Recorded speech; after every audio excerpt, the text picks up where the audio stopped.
Sleepy Z's Masonry Studio presents Think Big with Michael Zellner, powered by Platinum Jewelers. My guest today for episode 141 is Alex Grisanti.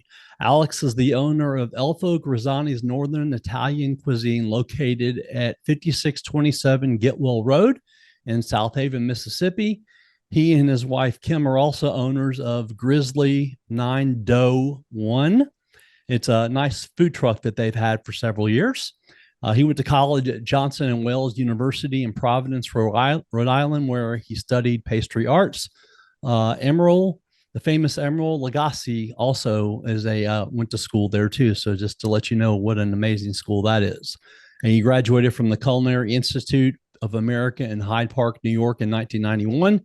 And being from the family he is from, I'm sure he has pretty much been cooking in some way or another his entire life. Alex, welcome to the show.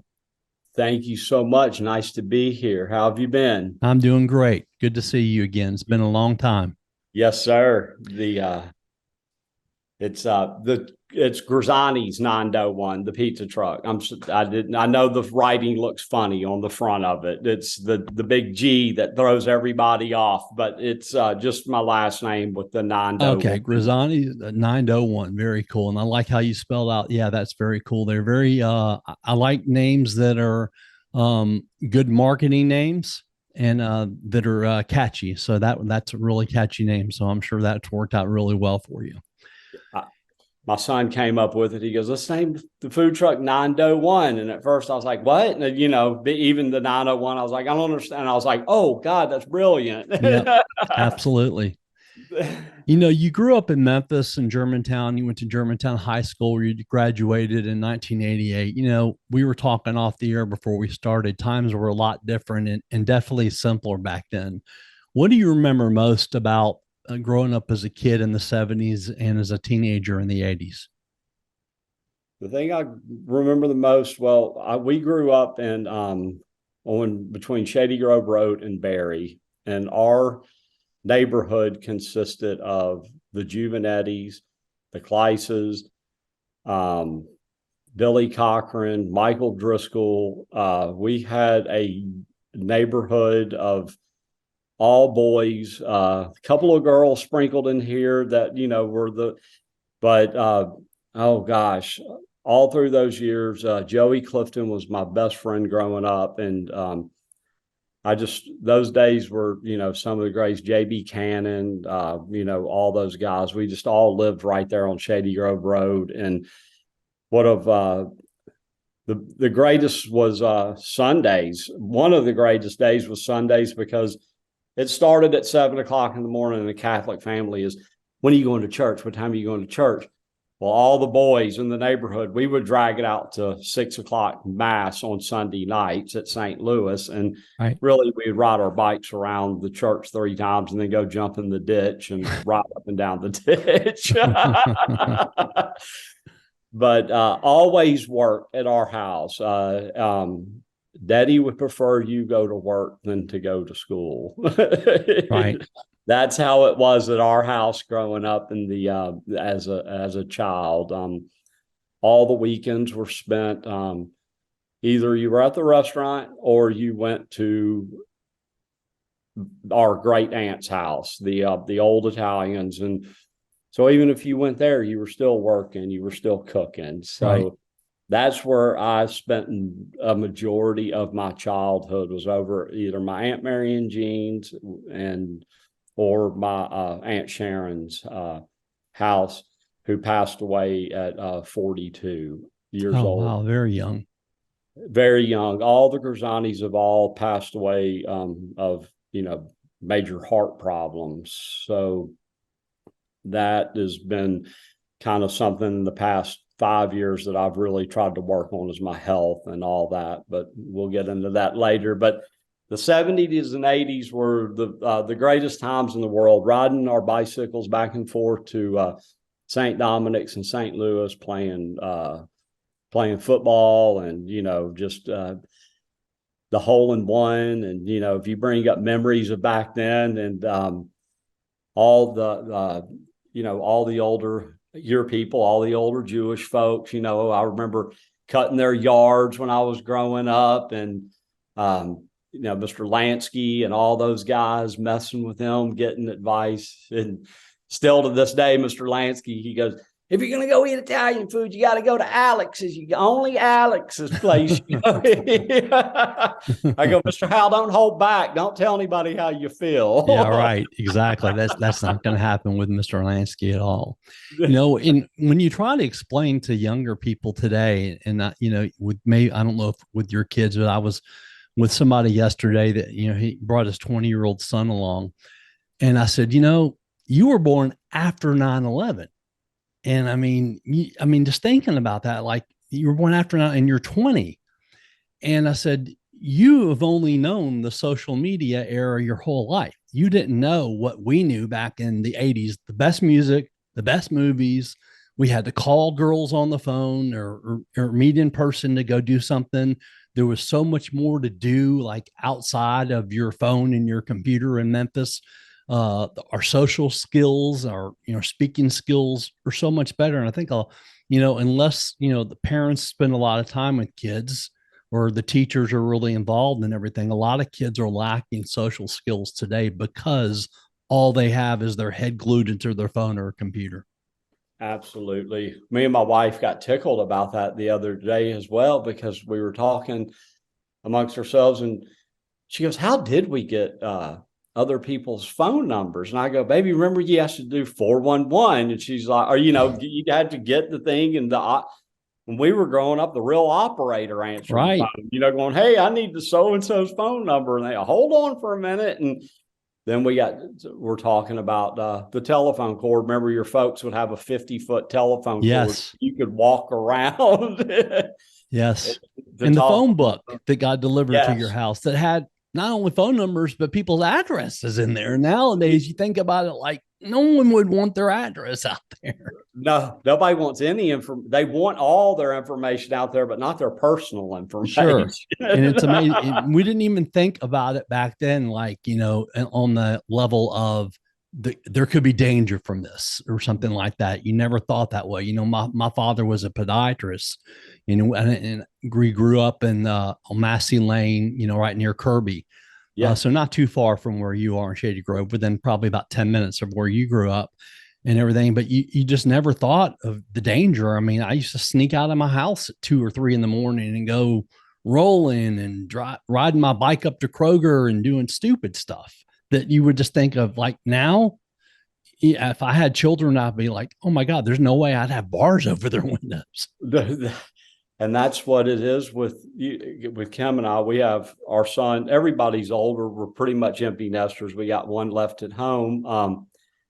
But they did. I was glad my oldest son and my girls didn't get into the Xboxes, the the games on the computers and all that. You and I grew up in a time that is, like you said, we had the best music, we had the best cars, we had the best everything, because we communicated with each other. If you couldn't find us, you rode around the block 3 times to see where all your friends' bicycles were. It's I feel like this generation of kids are smart, and I feel like a lot of them are making money, via their social networks and beings. But to have a conversation with them I have one of my chefs, he brings his kids to, kind of on Friday and Saturdays just to get them out of the house. He's like, I have to, if you don't mind, that they won't get off the dang computers. But I feel like these kids are this thing, they can't even stop looking at it long enough to say, how are you? How's your day? They don't know any of these things that you and I grew up with. And if you and I back then didn't acknowledge somebody, we'd get our teeth slapped out of our head. Oh, yeah. If I didn't say yes, sir, or yes, ma'am. Oh, I heard about it. Absolutely. And these kids today, their parents nobody corrects them anymore. And it's hard. I've had a growing lesson. My kids have had to coach me along, and my wife going, you can't say that anymore. You can't do that. And I'm like, what do you mean I can't say that anymore? They're like, well, people are sensitive and this and that. And I'm like, I really don't give a shit. I'm like, I'm I've worked my butt off my whole life, and I've never had to hold back what I've thought. When Sure. you and I were kids, if you said something to me and I said something back, either me and you had a little cuffs to fist, or we had a little verbal, and it was over with. We But verbally abused each other all the time, and if you got your feelings hurt, it was too bad. It was it like was if you're good friends with somebody, you verbally abuse each other all the time. I got it. I gave it out. I probably got it better than I gave it out, but it's just the way it was. And I'm sure that you've experienced this in the restaurant business the last at least 15 years, that you'll probably look around the restaurant and there'll be four people sitting at a table, a couple and their two kids, and none of them are talking. They're all just staring at their phone. and the parents, the kids will, they are so have gotten so oblivious to it. Literally, their kids will go and hide behind my curtains and stuff. They're pulling on my curtains, and I'm over there going, "Can you get your kids?" Or stop pulling on my curtain. And I have to go say something, and I feel bad. And I'm looking at the parents like, "What are y'all doing?" You're right. They're sitting over there on their phone. They have not paid one bit of attention to the kids, and it's like I said, it's just a different world. Something I've had to get used to, because you and I've always had boots on the ground, working, doing what it takes to make things happen. I'm like you in a sense. We grew up. We grew up in a times of where we had nice things, but we really didn't. Our parents didn't spoil us. Our Right. parents didn't. They protected, but they didn't overly protect, like you and I were talking about a second ago. But our eyes are being opened up, I think, to work smarter, not harder, as we get older, and letting I do learn a lot from the younger generation as well. I know this like, we went to New Orleans with my son about 5, 6 months ago, and Mike, this is really going to blow your mind. So I talk about thinking big. He said, "Hey, one of my friends is going to be here, and we're just going to stay with him. You and Mom, you stay at the hotel." It's like, okay. So we get that to New Orleans, and this young man, he comes out, and we start talking to him. I go, "What do you do for a living?" Because he was going to stay in New Orleans for 3 months. Then he was leaving there to go to the Italian Alps for 3 months to go snow skiing. Yeah. So I'm going, "What the heck?" And he goes, "Oh, no, sir." He goes, "As long as I have my computer with me, I'm fine." I go, "Well, what do you do?" He goes, "I mediate between the two largest insurance companies in the world." And I said, "You mediate? I don't even know if you're old enough to, wipe your ass yet. And you're over here telling me you're mediating between multi-billion-dollar companies." He's like, "Oh, yeah, they don't care where I'm at, just as long as my computer is on between 8 and this time of the day." I'm like, wow. Yep. I go, "Do you mind how much money, can I ask you, is that inappropriate?" He's like, "Oh, no, I make upwards to $500,000 a year." And Wow. I'm like, that's what I was like, you guys live in a different world, They do. and the Bitcoins, some of my son's friends that are 28, 29, 30 years old, they're multimillionaires from these Bitcoin things. They don't do anything. They ride their bikes and they go camping, and it's just like vacation every day for them. Right. And don't ask, don't. We can't even imagine that. One more thing I'll say about it, that I remember. I remember as a freshman and sophomore having like a midnight curfew, because my parents were always like, "There's nothing good going to happen after midnight." And I remember we had a carport, and the kitchen window in the carport, my mom would always be standing at the window when my friends dropped me off. And it was always so embarrassing to me, like, "Oh my God, Mom." But she did it every time because, always worried and concerned. And back then I didn't appreciate it. Now looking back, man, I appreciate it, because so many of those same people that I know got into trouble, got into drugs, and so many different things that I never thankfully got into. And now I look back and I was appreciative that I had, parents that, watched out for me, and were maybe, and just like you said, not overly protective, but protective.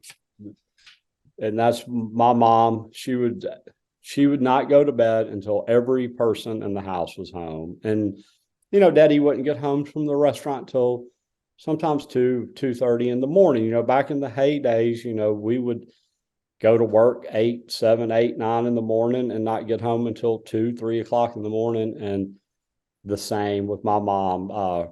Regardless, you probably got a cussing when you came through the door, but she was always glad you were there. And she, she Did always she used to cuss know in English or Italian? whatever she could get out or throw at you. That's funny. And then she'd always go, I'm locking you out of the house. And I was like, okay, well, lock me out of the house and I'm going to go back out. And then I'll just sleep in my Jeep in the driveway. Right. No, you exactly. get your ass in here. Yeah. Different time. But I tell people, I'll never be able to explain to you what fun it was during that time. Because there's no way you can explain and they'll understand it. So I sometimes I just tell them best music, best movies, best time. And and if they go back and watch 80s movies, when we think about it, I remember my dad watching movies from the 40s and 50s. And now if you go back and watch movies from the 80s, it's like the same time period. And you're like, oh my gosh, that movie's like The Firm is 30 years old this year. The Firm. And even the mechanics of watching it, if they upgrade them or smooth them out with some HD. Yeah. But if you go back and watch the raw version of it, you're kind of like, oh, that was some bad, not acting, but the pictures, weren't clear. And that's for Christmas last year, the kids kept coming in the house and they kept laughing at the TV. I go, what's wrong with the TV? What? They go, Dad, the TV's tiny, in my den. So I got pissed and I called the TV guy, our friend, and said, I need a TV. The kids are giving me crap. What size is a size appropriate, for my den? He goes, well, 75 to 80 inches is a good start. And I'm my gosh. I go, wait a minute, this is a 30-inch TV and I'm getting hell for it. But I was like, okay, if that's what the world's doing, but I got tickled. It's bigger, better, go home. So real quick, back to what me and you were talking about 1 second ago. And I just heard it. I'd run up to the store for you and I got on our podcast. They said they're protesting in Washington, about what's going on in Israel and Gaza and stuff. Well, these people they're protesting about something they don't even know what they're talking about. Absolutely. Absolutely. And you and I growing up, we feared the police. You know what I'm saying? We feared our elders. We feared our teachers. We respected them. My daughter's a teacher now, kindergarten. Thank God it's kindergarten, but there's no morals. It's all about these. I don't know if I get in trouble for saying this on your show, but these hymns and call me a hymn and call me a this and do that. And it's just something the way we were brought up, I guess it's hard for me to wrap my head around it. And I know it's PC. It's politically correct for me to say, oh, okay. But I don't mind you believing in anything, but know what the hell you're talking about. Don't just go march up to Washington and go, oh, Israel threw a bomb on a hospital. No, they didn't. Now you've got millions of people worked up for no damn reason. And it's, turned into another show. It's like, you're messing with people's livelihoods. You're messing with America. And I didn't mean to get off on this tangent. No, that's okay. About respecting people. And we're talking about, you and I and our families, your dads, your dad, their dads, they built this country, to have respect, to work hard, to do the right thing to your neighbor. And I just feel like that's gotten less and less, as our world comes on. And not only with people, I feel like the food industry, what we do every day. I tell my wife sometimes I think being a chef 10, 15 years ago, every kid who walked in my kitchen wanted to be Alex Grisanti. They wanted to be Emeril Lagasse. They wanted to all be Anthony Bourdains. Nobody wants to work in the industry anymore. Our industry, they have no drive. These kids walk in my back door and go, I want $18 an hour. And I'm like, really? You want my job? Right. Because and I was like, what do you do for $18 an hour? Oh, nothing. I've been over, I worked at Malco making popcorn, and it's like, okay. I say three, and when you talk about that, three things. Number one, very few people, especially the younger people, and talk about want to take any personal responsibility for their actions. That's the first thing. Second thing is they have a sense of entitlement. They think that they are owed something or deserve something just because of this or just because of that, or maybe watching TikTok videos or things like that, and they see things and they get enthralled in it. And third, we become a world full of narcissists.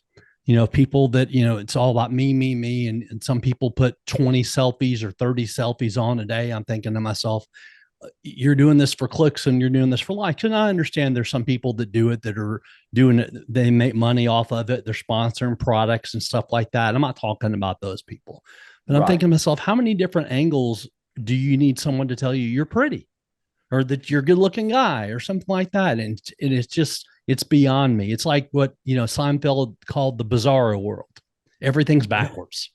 Everything is, and the moms that, post up in their bikinis and three guys say something inappropriate to them, and they blast out, well, you shouldn't talk to me that way. It's like, no, you shouldn't have been half naked putting it out there, and they wouldn't talk to you this way. Right.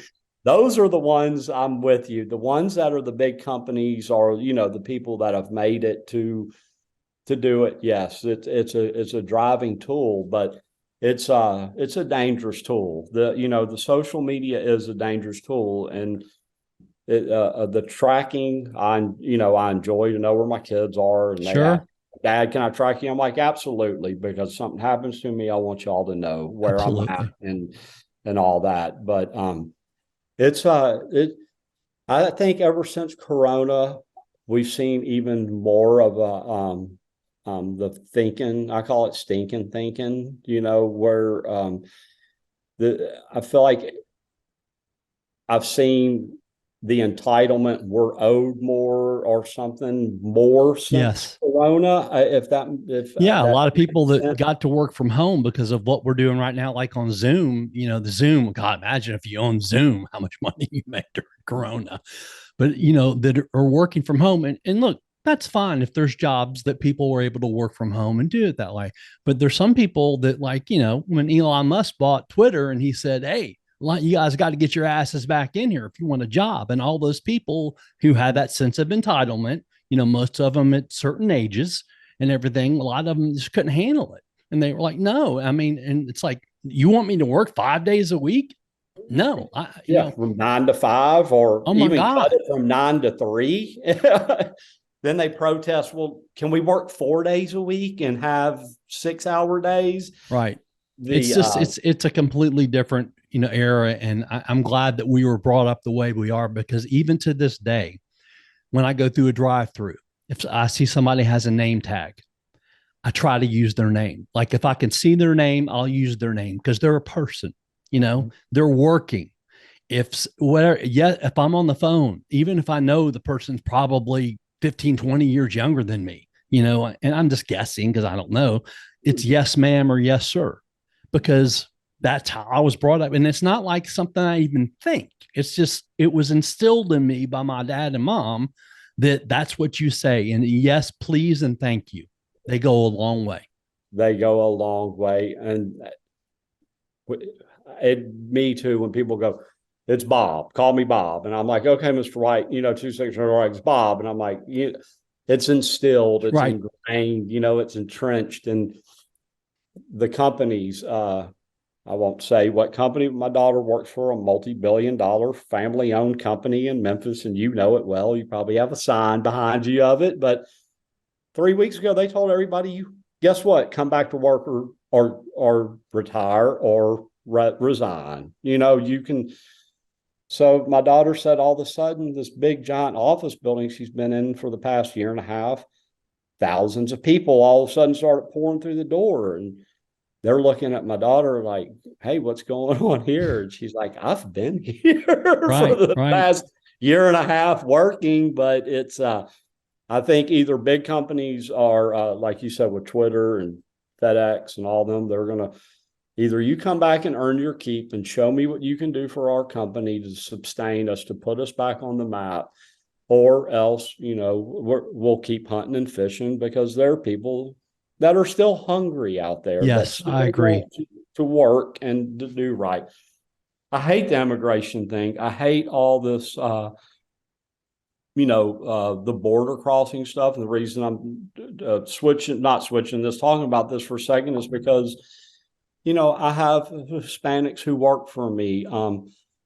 Mike, 2 years ago, when we got back in after Corona, nobody wanted to work. I mean, at all, nobody. And the only people that felt like, for the past 15 years in my industry, if I did not have the Hispanics or the people that, came to this country, I think I would have no labor force. And I'm not saying that being funny, it's, these people are still working 2 jobs a day, from 8 in the morning till 3 or 4, and they're coming to work for me from 4 to, 9, 10 o'clock at night. They're hungry. And I feel like America, our people, our society, everybody needs to get hungry. And, I lost everything me and my wife had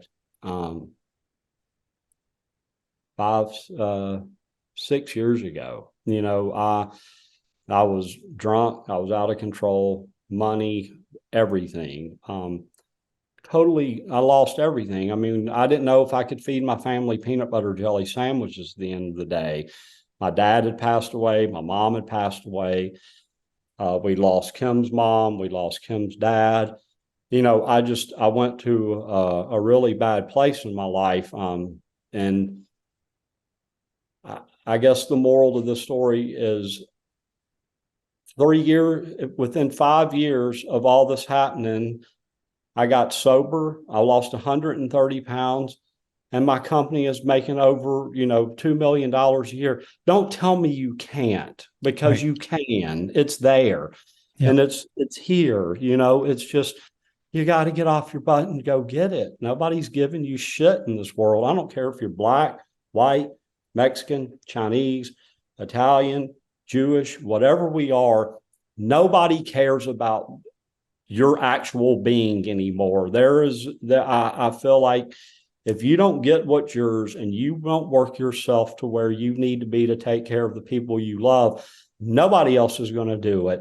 So you better get big boy pants on and go grab it. And when I tell this younger generation that, they look at me sometimes like, oh, wow, either it's this guy's lost his mind, or some of them are like, oh, wow, I can do this. I'm like, yeah, quit telling yourself you can't, because if you tell yourself every day I can't, then you're not going to do it. You're not going to succeed, and, I pull my little sad, sober story out for them and go, look, in 5 years, I've gone busted back to a millionaire. Don't tell me you can't do that, that you can't write your paper or you can't do things. It's all a matter of a mindset. And I feel like your generation, my generation, are more hungry still in protecting and preserving our businesses, our families, and our religious beliefs and everything else that we have. You and I growing up, the Jewish community, the Catholic community, we were all entrenched with each other. We were family, and it's now everybody's segregated or torn apart like it's freaking 1914 or something again. It's like, come on, guys, we're going backwards. We're not going forwards. It's just like these wars and stuff. But I didn't mean to get off on that. No, absolutely. That's personal stuff. Is I talk about. I had somebody on several months ago, Josh Robinson, he's a trainer. He was a friend of mine on Facebook and never met him, lots of mutual friends. And he was talking about suicide. And that, he almost a few years ago committed suicide. And I was like, I want to have that guy on because I went through the same thing a few years ago.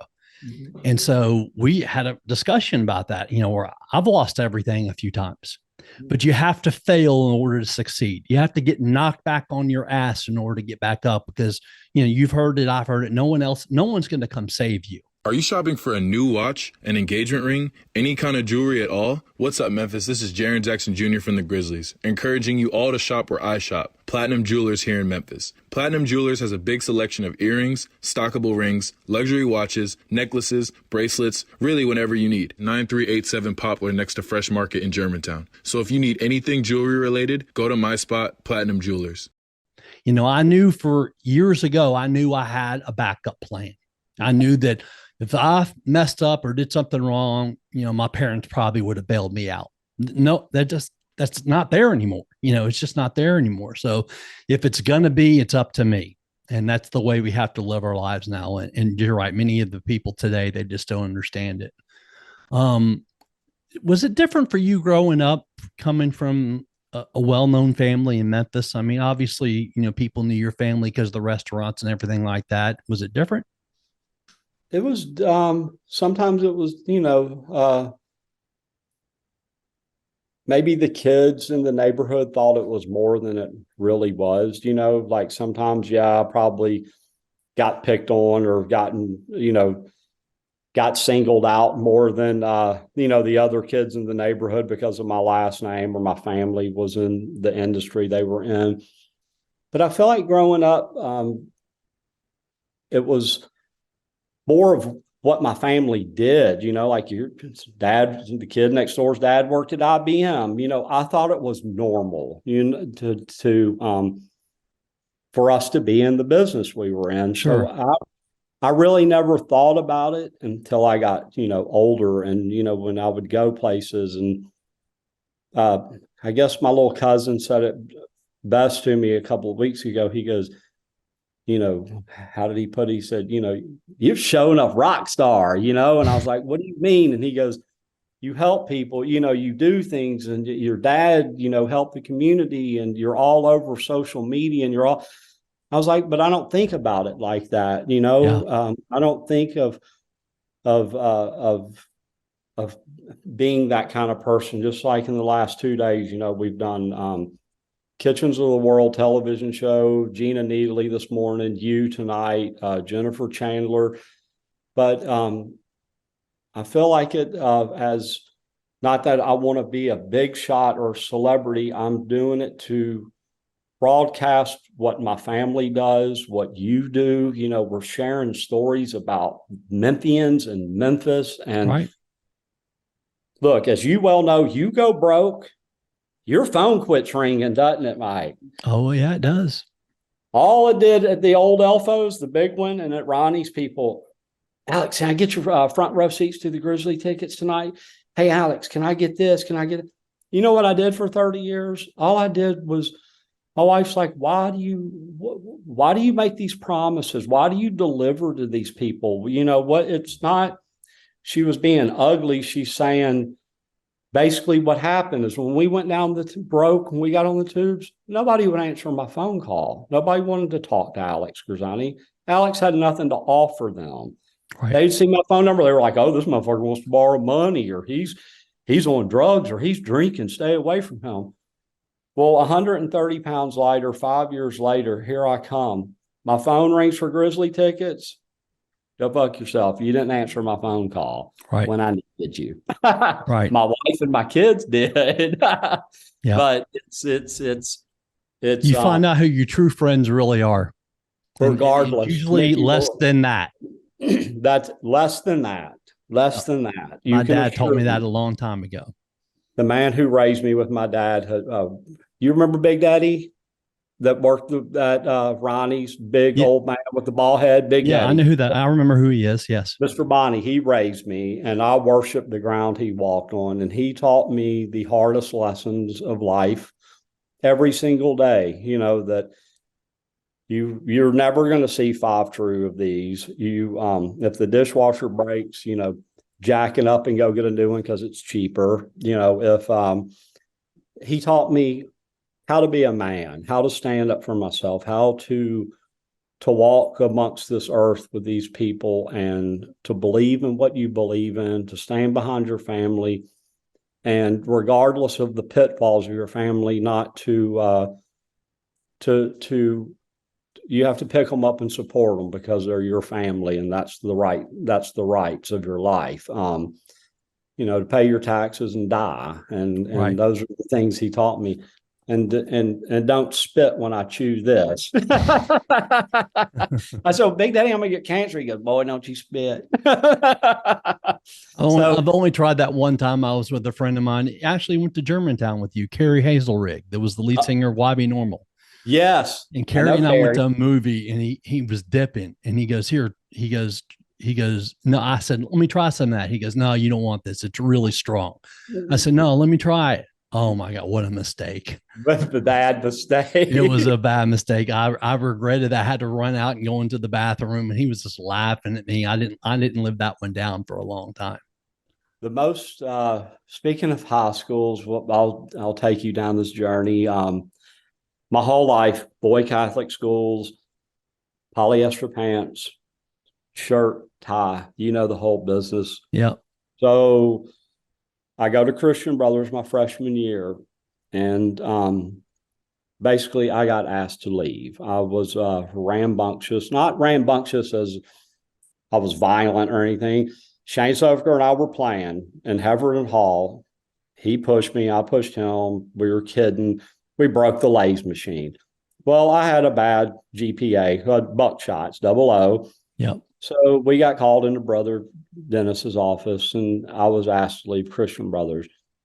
A bad, disappointing day on my part for my dad, not for myself as a person. And, he was upset. He goes, every Grisanti has graduated from here except you. And I said, Dad, I understand that. I wasn't cut out. I wasn't cut out for this. I'm not, my brain doesn't operate that way at the standard of where they want me to be. I have dyslexia, and they're asking me to do things that are, out of my realm. And so that was a big shocker at our house, talking about growing up and a Catholic boy, all boys at home, 3 of us, and my poor mom, God bless her. But, that was a crucial blow to my dad, me being asked to leave there after they were all Hall of Famers and, football stars and all that. But he made through it. He still loved me at the end of the day, but it was, those were the days when all the kids I'd grown up with were at Christian Brothers, and we all separated, when I went to Germantown, and, we had the big Germantown Christian Brothers rivalry. And so all the guys that talking about the guys in the band. So at Germantown, I was the same way when I was at Christian Brothers or at St. Michael's. I didn't care. The geek, the freak, as me and you used to call them, the jock, all that. I cared about everybody. I was never one of those guys who were like, oh, I'm in the preppy club or the jock club. I hung out with Sean Few and printing class, and I hung out with Brian Cooper in math class. I know Brian, yeah. It was just Brian was a big guy. Big. Oh, yeah. Big. Yeah. Well, he had the right source to get big. Yes, he did. Then, my brother Judd. I felt like half of Germantown High Schools lined out our front door after school buying steroids from us when we were kids. Oh, that's funny. Now the bad part about it back then is the dads would come so they could know how to give it to them correctly. Oh yeah, because no one, what the testing wasn't back then at that time.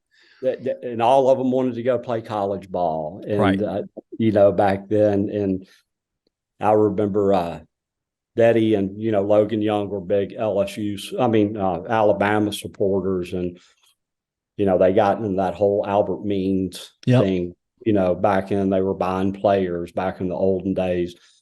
So for Daddy and Logan to be ousted out of Alabama was a tough crack at the time. But Billy Cochran, as you and I, Big Billy, he had started at, he was an All-American here in Memphis, and he went to Alabama. And first Christmas he was at home, he came to the restaurant, and Daddy was asking, "Hey, how's it going? How's Alabama?" He shook his head. Billy's a big kid at this time. He was 6'3", probably 3-something hundred pounds. He was a center. Everybody called my dad Captain. He said, "Captain," he said, "those guys hit hard." He said, "and they're fast." He goes, "It's way different than playing high school ball." Right. He was like, it's a whole different world out there than me being a superstar in Memphis, Tennessee, and going out there and playing with the big guys. But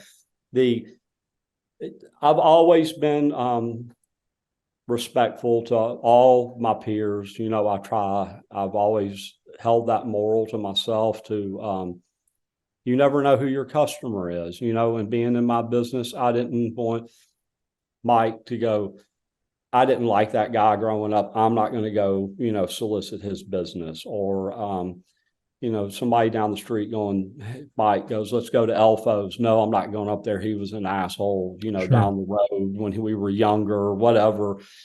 Even my wife will tell you to this day, I treat everybody the same, no matter who you are. I'll give you anything in the world.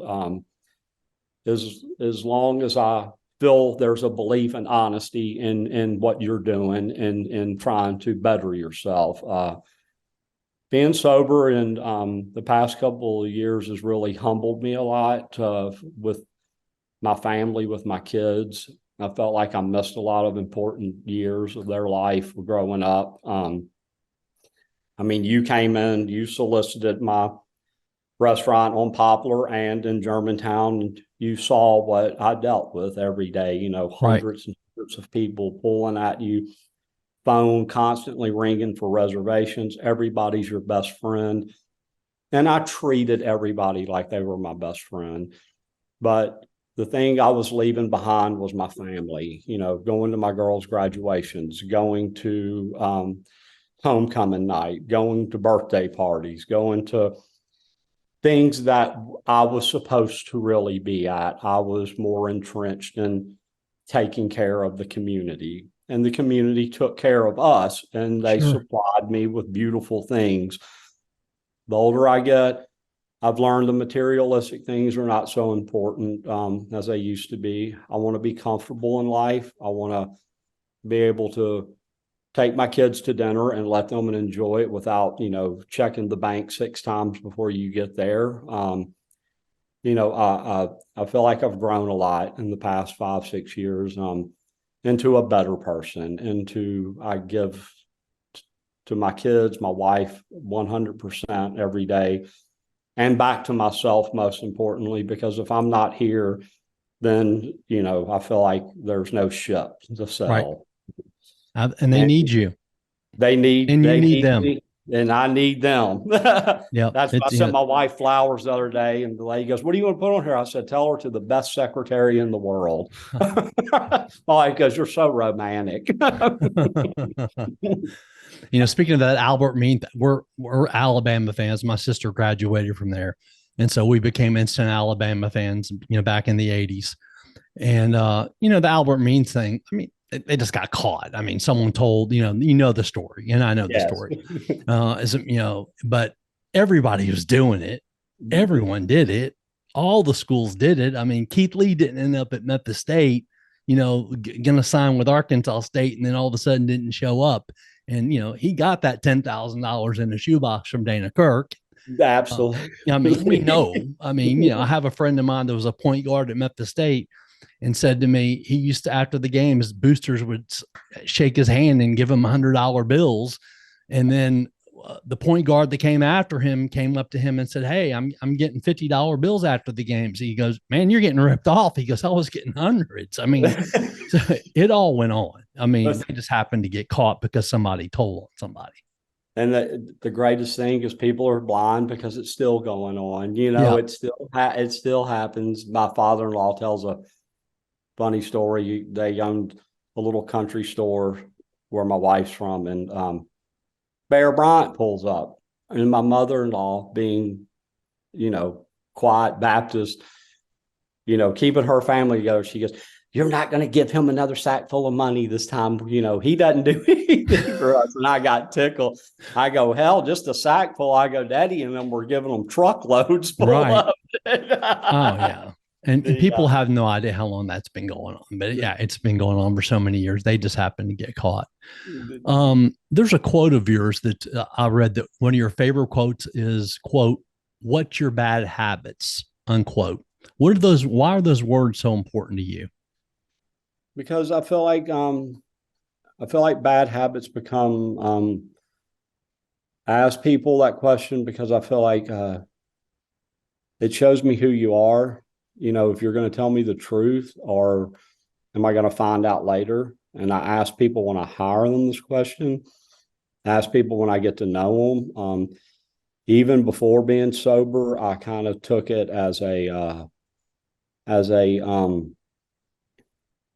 I'm trying to think of the right words of what it means. It's your true character, of what are your beliefs? Is it a religious belief that drives you? Is it is it what you do that drives you? Is it a person, someone else behind the scenes pulling the strings? I like to know somebody's true self, so bad habits always prevail at the end of the day.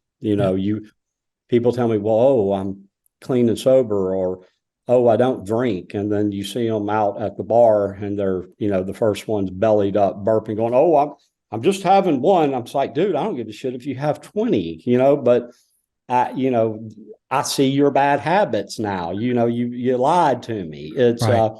It's a truth or dare game with me with that question. And I know it's kind of spiteful, but I've gotten to know a lot of good people asking that question, and I've gotten a lot of great answers out of that question. I like that. I like that. Great question. That when I saw that, I'm like, yeah, definitely want to ask you about that. Was it a given that you were always going to end up being a chef? I mean, did you get pushed into it? I mean, just being the family, was it just given, like, okay, I know exactly what I'm going to do? Or were you pushed by granddaddy, or your dad? What was that like for you? It was, you said a lot just then. I didn't want to be in the restaurant business. At first, I felt like it was being crammed down my throat, and my parents were very controlling of they would not support anything else if it did not come, if it had to be paid from the restaurant, or if you needed something and it had to come from the restaurant, or you had to get something that had to come from the restaurant. It was always held over your head. And yes, we were pushed.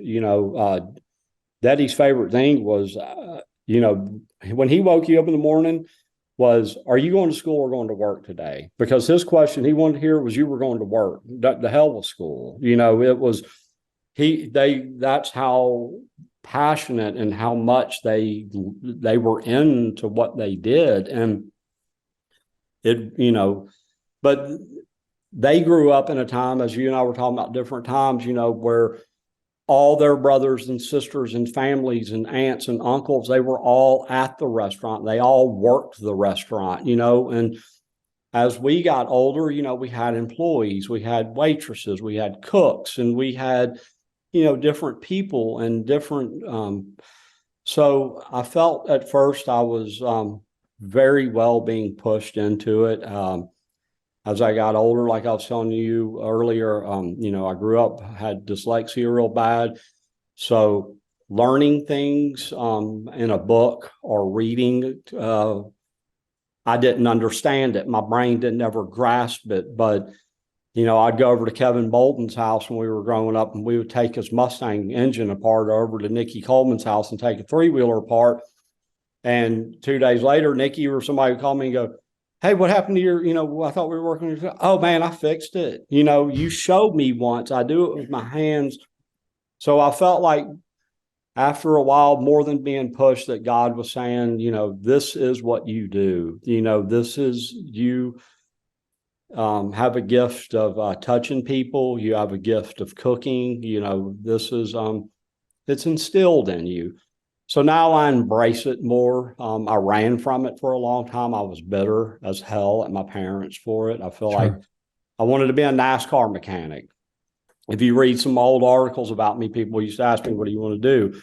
I wanted to build race cars. That's what I really wanted to do. And, but that was unheard of. They weren't going to pay for me to go to school to learn how to do that. They weren't going to, it was the old Italian threat. We're not going to help you. We're not going to pay. You can't go out with this person. You can't do that.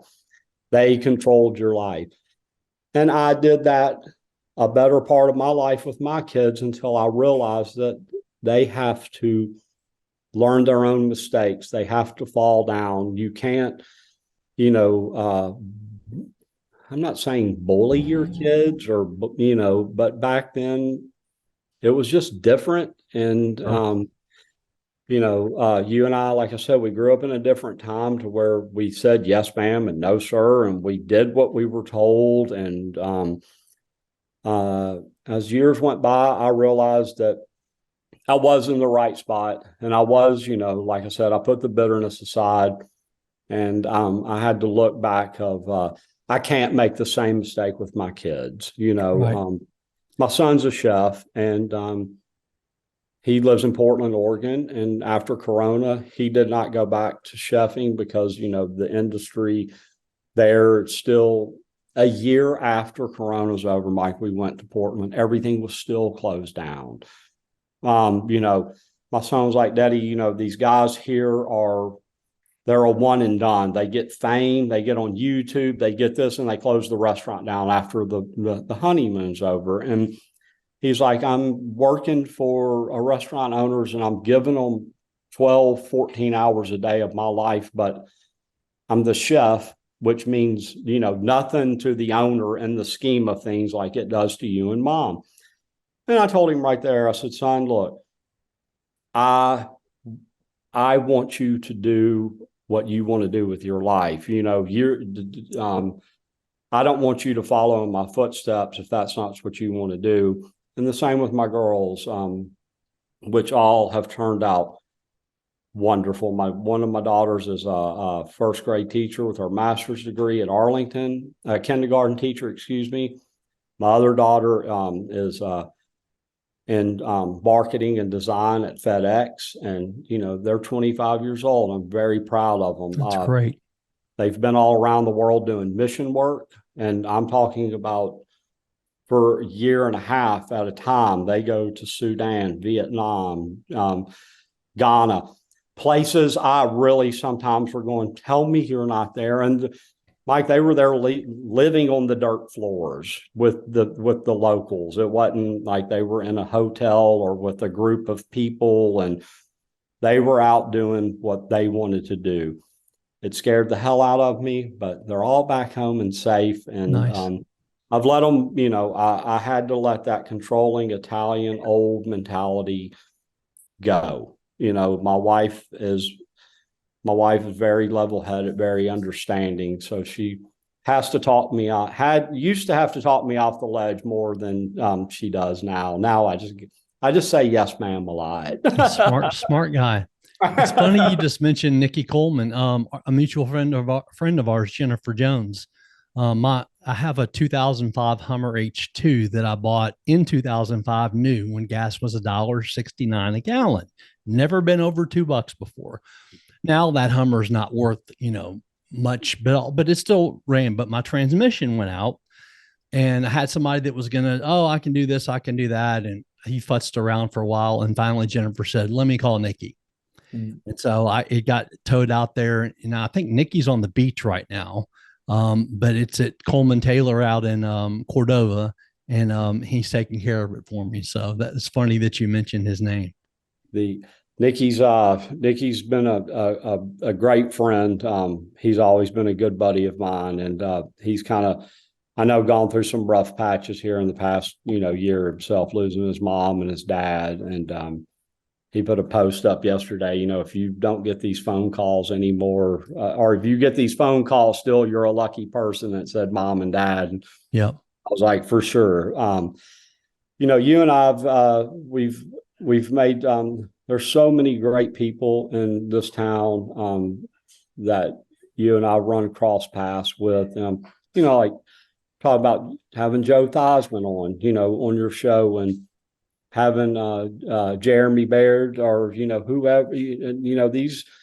These are the core heart and soul people, like yourself, that are left in this town.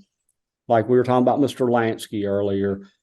We were at the Peabody a couple of months ago, and I forgot, one of the rock and roll stars was in there. Well, Mr. Lansky introduces me to him, and I have all my girls. Well, next thing you know, we're all over in the corner taking pictures. Mr. Lansky goes, "What the hell's going on?" He goes, "Y'all not even letting me in the picture over here." He goes, "Alex is taking all my fame." I said, "No, Mr. Lansky." I was like, we were all poking fun at him, but to have these old businesses like the Peabody and the Lanskys, and my family, my Uncle Frank, and my cousin David now just opened a new place out in Collierville. Trying to keep what traditions around are alive, and I'm going to keep trying to keep those, my part of the traditions alive. It might end with me. I don't know if I really have anybody that is willing to take over what I do in my part of the family. I only have one son, so Right. I don't know if I'll get an heir to the kingdom. But as it goes back, like I said, I will never drive, push, or pull my kids to do something unwanted. If the legacy ends with me, then that's okay. It's been this year, 116 years we've been in the city. So I feel like it is, a great time. Great. I tell people stories of Machine Gun Kelly getting arrested in my grandparents' front yard. They're like, "You're full of shit." I go, "All you have to do is go read it, buddy. It'll tell you right there on, it's in black and white." And just, good old stories of my family, and like Mr. Crump and my granddaddy playing poker every Friday at the restaurant. And those are just memories of the city and things that you and I've grown up with, listening to our parents talk about, and now being a part of it. I don't, as you asked me earlier what I thought about it, I don't think of myself as anything but a normal guy running a business, and I guess it makes me feel good when people think I'm important, but I'm not important. I'm just another guy living in this world. Yeah, I feel the same way about myself when the exact same way. Alex, there's tons more that we're going to talk about. I'll get into, obviously, to the new restaurant that's been around, with the Elfos. I want to go into a lot of the history of the Grisantis and the restaurants here. I'd love for you to come back on the podcast, sometime here in the next month or two and do part 2 with me. How does that sound? That sounds awesome, Mike. I really want to thank you for letting me be on the show. Like I said, 3 years at the new place real quick, and we'll talk about this next time. But, we moved to Southaven. We moved out of Memphis. I just could not bear to open another Grisanti's in Memphis anymore. I felt like for a minute there, it kind of got out of control.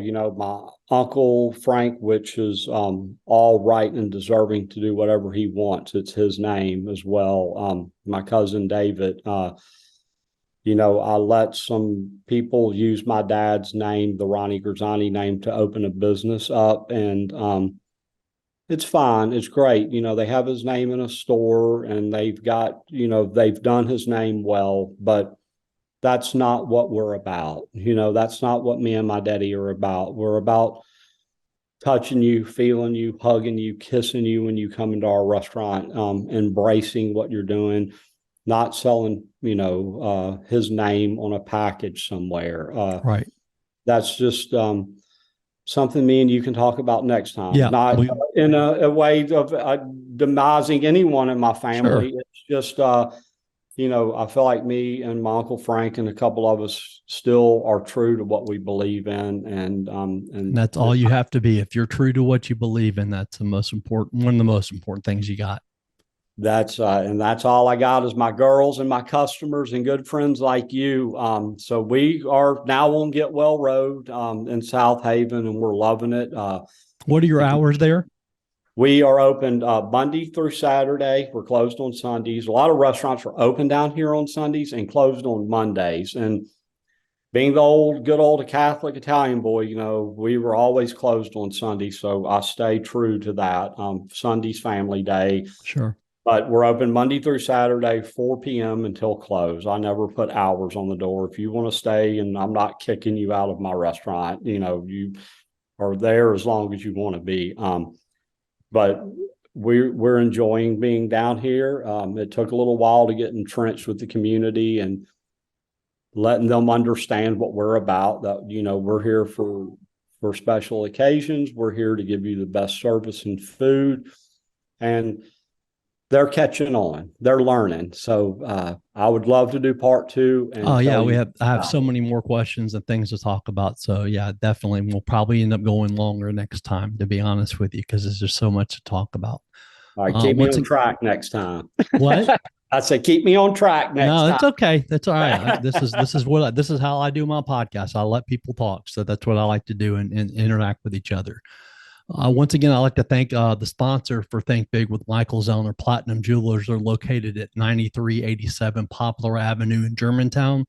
They're on the southeast corner, right at the corner of Poplar and Johnson Road. If you go in there, Preston Hudson and the staff, they will take great care of you. Got a beautiful, fine selection of jewelry. So go in there and see them, and you definitely won't be disappointed. I've eaten at, you talked about, I've eaten at your late dad's restaurant several times, your great uncle's restaurant. In my lifetime, we used to go there when I was a kid. I haven't had the pleasure to come to the new one. Now, I've come to, your restaurants here, but not the new one in Southaven yet. But in doing a lot of research and seeing some of the dishes, that's definitely going to change soon. So I really appreciate you coming on today, Alex, and I look forward to having you on again for part 2. Thank you so much. And I'm keeping it old school and real. So the food will be the same as you remember. I can't wait. I look forward to it, and we'll see you soon. Thank you so much. Thank you, Michael.